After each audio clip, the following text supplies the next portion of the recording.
सत्य, विश्वास आणि वेग म्हणजेच पुणे हेराल्ड. कोरेगाव पार्क मुंढवा रोडवर होळीच्या सणानिमित्त आयोजित कलर कल्चर कार्यक्रमात स्टेजवरील लोखंडी बीम पडून 4 तरुण जखमी झाल्याची धक्कादायक घटना घडली. आयोजकांनी जखमी झालेल्या युवकांना बाहेर काढून तत्काळ रुग्णालयात दाखल केले असून त्यांच्यावर उपचार सुरू करण्यात आले. या अपघातात 4 तरुण जखमी झाले असून त्यापैकी पार्थ श्रीराम पवार यांना गंभीर दुखापत झाल्याचं मुंढवा पोलिसांनी सांगितलंय.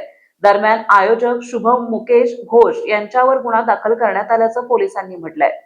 मुंढवा पोलिसांनी दिलेल्या माहितीनुसार होळीनिमित्त कोरेगाव पार्क मुंढवा रोडवर रॉयल फार्म मध्ये स्टेजवर लोखंडी बीम उभारून कलर कल्चर कार्यक्रमाचे आयोजन करण्यात आले होते. हा कार्यक्रम सकाळी 10 ते रात्री 8 वाजेपर्यंत होता.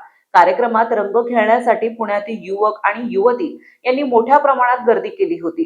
दुपारी 1:30 वाजण्याच्या सुमारास रंग खेळत असताना स्टेजचे लोखंडी बीम अचानक कोसळले. ते थेट युवकाच्या अंगावर पडले. स्टेज पडल्याने एकच धावपळ सुरू झाली. या दुर्घटनेत अनेक युवक जखमी झाल्याने त्यांना तत्काळ रुग्णालयात दाखल करण्यात आले. काही युवक घटनास्थळावरून स्वतःहून निघून गेले.